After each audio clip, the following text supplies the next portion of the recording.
अस्सलामुअलैकुम रहमतुल्लाहि व बरकातुहू। आप देख रहे हैं मेरा यूट्यूब चैनल और मैं हूं गुलाम नबी मदनी। इन्ना लिल्लाहि व इन्ना इलैहि राजिऊन। नाज़रीन किराम, पाकिस्तान पर अमरीकी गद्दारों के हमले में गद्दार जीत गए हैं। आज पाकिस्तान की 22 करोड़ आवाम को अमरीकी गुलामी के अंदर धकेलने वाले जीत गए हैं। आज पाकिस्तान को तोड़ने वाले जीत गए हैं। आज पाकिस्तान के अंदर खून रेजी करवाने वाले जीत गए हैं। आज पाकिस्तान को एक खौफनाक आग के अंदर, खाना जंगी की आग के अंदर धकेलने वाले जीत गए हैं। आज पाकिस्तान को लूटने वाले जीत गए हैं। आज पाकिस्तान को तबाह करने वाले जीत गए हैं। पाकिस्तान के वो दुश्मन जो 75 सालों से पाकिस्तान को तोड़ने का ख्वाब देख रहे थे, वो जीत गए हैं। पाकिस्तान की 22 करोड़ आवाम की खून चूसने वाले आज जीत गए हैं। पाकिस्तान की 22 करोड़ आवाम की ख्वाहिशात को रौंदने वाले आज जीत गए हैं। आज पाकिस्तान के अंदर आइन और कवानीन की धज्जियां उड़ा दी गई हैं। आज पाकिस्तान के अंदर अखलाकियात का जनाजा निकाल दिया गया है। आज पाकिस्तान के अंदर जमहूरियत को भी लपेट दिया गया है। आज पाकिस्तान के अंदर उन लाखों शुहदा के ख्वाबों को चकनाचूर कर दिया गया है जिन्होंने 75 साल पहले पाकिस्तान बनाने के लिए अपना खून दिया था कि हम एक आज़ाद रियासत लेंगे। उस आज़ाद रियासत के अंदर हम एक आज़ाद हैसियत से दुनिया के सामने अपना लोहा मनवाएंगे, अपनी सलाहियत मनवाएंगे और अपनी मखसूस पहचान की बदौलत इस्लाम की सरबुलंदी करेंगे। नाज़रीन किराम, आज पाकिस्तान के अंदर अमलन अमेरिका जीत गया है। आज अमलन पाकिस्तान पर अमेरिका का कब्जा हो गया है। आज अमलन पाकिस्तान के हर तरफ जो एक तरह से उम्मीद थी लोगों की, उसको रौंद दिया गया है और उस पर डाका डाला गया है। आज एक मर्तबा फिर पाकिस्तान के अंदर नए बांग्लादेश बनाने के लिए जो इब्तिदा थी वो कर दी गई है।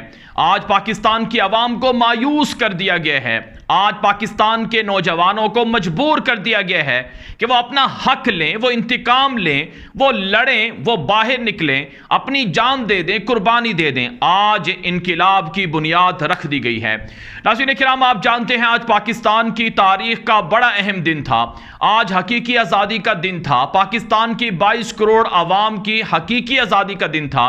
पाकिस्तान की आवाम की हकीकी आज़ादी को आज फिर छीन लिया गया है और ये छीनने वाले कोई और नहीं है, ये चंद लोग हैं जो अमेरिका के हाथों बिके हुए हैं, जिन्होंने पाकिस्तान पर कब्जा किया हुआ है। पाकिस्तान की बदकिस्मती ये है कि ये चंद गद्दार और चंद साजिशी अनासिर पाकिस्तान पर इस वक्त कंट्रोल किए हुए हैं। पाकिस्तान के सबसे बड़े सूबे पंजाब के अंदर पाकिस्तान की सबसे बड़ी जमात है, पाकिस्तान की सबसे बड़ी जमात जिसके पास पूरे पाकिस्तान से मैंडेट है अवाम का, उसको आज रौंद दिया गया है। और यह रौंदा गया है चंद लोगों की जानिब से जिन्होंने अमेरिका के साथ साजबाज की है, जिन्होंने अमेरिका के साथ डील की है कि हमने पाकिस्तान को तोड़ना है, पाकिस्तान में खून खराबा करना है। पाकिस्तान के सूबे पंजाब के अंदर आज नए वजीर आला का इंतखाब होना था और नई हुकूमत का मामला तय होना था। पंजाब असम्बली के अंदर जो सुप्रीम कोर्ट थी उसके ऑर्डर के मुताबिक आज नाज़रीन किराम 4 बजे शाम को इजलास शुरू होना था, लेकिन वो 3 घंटे ताखीर से शुरू हुआ और फिर वो ड्रामाई अंदाज इस इजलास के बाद भी जारी रहा। जब इजलास 7 बजे के बाद शुरू हुआ तो सस्पेंस बरकरार रहा, ड्रामा सामने आता रहा और ड्रामा ये सामने आया कि इमरान खान की जमात, जिसके पास 178 वोट थे सूबाई असम्बली के अंदर और उनके पास 10 अलग से वोट थे जो कि परवेज़ इलाही काफ लीग जमात थी उसके पास थे। कुल 186 वोट थे इमरान खान और उनकी इत्तेहादी जमात काफ लीग परवेज़ इलाही के पास। परवेज़ इलाही आज वाज़े तौर पर इमरान खान के हक में जीत रहे थे और अमलन वो जीते भी हैं। जब वोटिंग हुई तो वोटिंग में परवेज़ इलाही को 186 वोट मिले, हमजा शहबाज को 179 वोट मिले, 179 वोट मिले। तो नाज़रीन किराम, डिप्टी स्पीकर ने गद्दारों की गद्दारी सुनकर फैसला दिया कि पाकिस्तान मुस्लिम लीग काफ के जो सरबराह हैं चौधरी शुजात हुसैन, जिसकी टांगें कब्रों में लटकी हुई हैं, उसने मुझे खत लिखा है। मैंने उससे 3 मरतबा फोन पर बात की है। चौधरी शुजात हुसैन ने मुझे कहा है कि मेरी पार्टी के लोग मेरी डायरेक्शन के खिलाफ अगर वोट दे रहे हैं तो उनके वोटों को रिजेक्ट कर दिया जाए। यूं नाज़रीन इकराम, परवेज इलाही जो कि वजीर आला के उम्मीदवार थे, जो कि सबको पता था, उनकी पार्टी को भी पता था, उससे पहले ये चीजें हो सकती थी कि वो परवेज इलाही क्यों उम्मीदवार बना हुआ है, तो ऐन मौके पर 10 के 10 वोट खत्म हो गए और यूं इमरान खान हार गए और उनको 178 वोट मिले। उनके मुकाबले में हमजा शहबाज को 179 वोट मिले।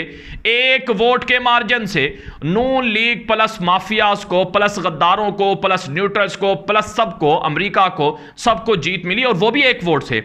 और 1 वोट भी मुतनाज़ा है क्योंकि पीपी हल्का 7 में जो पोलिंग हुई रावलपिंडी में, उसमें धांधली करके इमरान खान के वोट को चुराया गया, छीना गया और उस पर इलेक्शन कमीशन ने मुतनासा फैसला दिया। उसी 1 वोट की बिना पर आज हमजा शहबाज जीता है। नाज़रीन किराम, पाकिस्तान की 22 करोड़ अवाम देख रही थी कि क्या हम इस मुल्क में जीते हैं जहां पर आइन और कानून की पामाली होती है, या फिर हम एक ऐसे मुल्क में रहते हैं जहां पर आइन और कानून की पासदारी होती है और आइन और कानून को बरतरी हासिल होती है। आज पाकिस्तान की आवाम को पता चला कि 9 अप्रैल को जब इमरान खान के खिलाफ अदम एतमाद की तहरीक पेश हो रही थी तो रात को 12 बजे सुप्रीम कोर्ट के दरवाजे खोल दिए गए। रात को 12 बजे इस्लामाबाद हाई कोर्ट के दरवाजे खोल दिए गए और एक मफरूजे की बिना पर इमरान खान को तौहीन अदालत की बुनियाद पर कार्रवाई करने के लिए डराया गया। फिर यही नहीं, प्रिजनर्स वैन भी पहुंचा दी गई, कैदियों की वैन असेंबली हॉल के बाहर पहुंचा दी गई कि इमरान खान को, डिप्टी स्पीकर को, स्पीकर को गिरफ्तार किया जाएगा, उन्हें फांसी के तख्तेदार पर लटकाया जाएगा। आज पाकिस्तान की अवाम ने देखा कि कैसे आइन के परखच्चे उड़ाए गए हैं, कैसे आइन की धज्जियां उड़ाई गई हैं और आज पाकिस्तान की अवाम को फर्क महसूस हुआ कि हमारे इदारे, हमारी अदालतें, हमारे हुकूक का पासदारी करने वाले लोग आज कहां खड़े हुए हैं, क्या वो हमारे हुकूक की पासदारी करते हैं या नहीं करते। अवाम को फर्क महसूस हुआ है कि 9 अप्रैल जो इमरान खान के साथ सलूक हुआ, वो सलूक आज के जो लोग पंजाब के अंदर जो तमाशा लगा है, इस पर वो सलूक उनके साथ नहीं किया गया। लोगों को यह बात पता चली है कि इमरान खान जो कहता था वो सच था। इमरान खान ने यह बताया कि तुम्हारे ऊपर अमेरिका ने कब्जा कर लिया, सच है।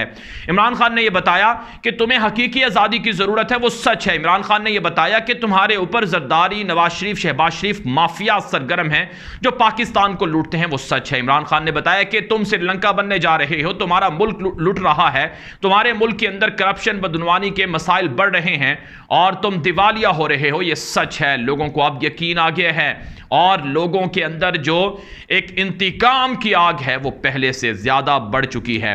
नाज़रीन किराम, बांग्लादेश कैसे टूटा था? बांग्लादेश के अंदर शेख मुजीब को वाज़े बरतरी हासिल थी, लेकिन उस वक्त के गद्दारों ने शेख मुजीब की बात नहीं मानी, जिसमें जनरल याहिया बराबर का शामिल शरीक था, भुट्टो बराबर का शरीक था और उस वक्त के करप्ट सियासतदान बराबर के शरीक थे, जिन्होंने पाकिस्तान का जो बाजू था, जो मशरकी हिस्सा था पाकिस्तान का, बांग्लादेश, उसे तोड़ दिया। आज वही गद्दार पाकिस्तान को तोड़ना चाहते हैं। केपी के 5 करोड़ लोग आज अपने अंदर इंतकाम की आग जलाए हुए हैं कि ये हमारे मैंडेट पर डाका डाला गया है। पंजाब के अंदर जिन्होंने इमरान खान को वोट दिया, करोड़ों की तादाद में वो लोग हैं, उनके दिलों के अंदर उनका खून एक तरह से तपश में आ चुका है, हरारत में आ चुका है और उनका खून खोल रहा है और वो इंतकाम की आग में जल रहे हैं। एक जरदारी जिसने सिंध उजाड़ दिया, यही वो खानदान था, यही वो लोग थे जिन्होंने पाकिस्तान, मशरकी पाकिस्तान तोड़ा। आज यही खानदान पाकिस्तान के बाकी हिस्सों को तोड़ने के लिए सरगर्म है। नाज़रीन किराम, जब मैं ये वीडियो रिकॉर्ड कर रहा हूं, अब से कुछ देर पहले ही ये अनाउंसमेंट आई थी कि इमरान खान को ज़बरदस्ती हरवा दिया गया है, अमेरिका और उनके हवारियों गद्दारों को जितवा दिया गया। और अब से कुछ देर के बाद जो इतलात आ रही हैं कि इमरान खान कौम से अहम खिताब करने जा रहे हैं, वो खिताब भी आपके सामने रखेंगे। लेकिन मैं आपको इतना बताना चाहता हूं कि आग भड़का दी गई है। खून खराबे की आग जो लगी थी 3 महीने पहले पहले से वो भड़का दी गई है और अब इस मुल्क का अल्लाह ही हाफिज है। जो लोग ये कहते हैं कि पाकिस्तान को कुछ नहीं होगा, पाकिस्तान के मुहाफिज हैं और पाकिस्तान को तोड़ने वालों के ख्वाब पूरे नहीं होंगे, वो गलत फहमी में है। अल्लाह ने कोई जमानत नहीं दी कि पाकिस्तान पाकिस्तान रहेगा। अल्लाह ने कोई जमानत नहीं दी थी कि पाकिस्तान से बांग्लादेश अलग नहीं होगा। पाकिस्तान से बांग्लादेश भी अलग हो गया था। और आज जो हालात हैं ये आने वाले दिनों के लिए बहुत खौफनाक हैं और हालात इस कदर खौफनाक हैं कि मसाइल या तो बिगड़ेंगे या फिर इंशाअल्लाह सुधर जाएंगे, या फिर जालिमों को सिर्फ सजा मिलेगी, या फिर नाज़रीन किराम जालिमों के साथ आम लोग भी पिसेंगे। हालात बहुत तल्ख हो चुके हैं। मैं मज़ीद अपडेट आपको बाद में दूंगा, इसलिए आप मेरे चैनल के साथ गुलाम नबी बंदी के साथ जुड़े रहें। अब तक के लिए इतनी इजाज़त दीजिए। अस्सलामु अलैकुम व रहमतुल्लाहि व बरकातुहू।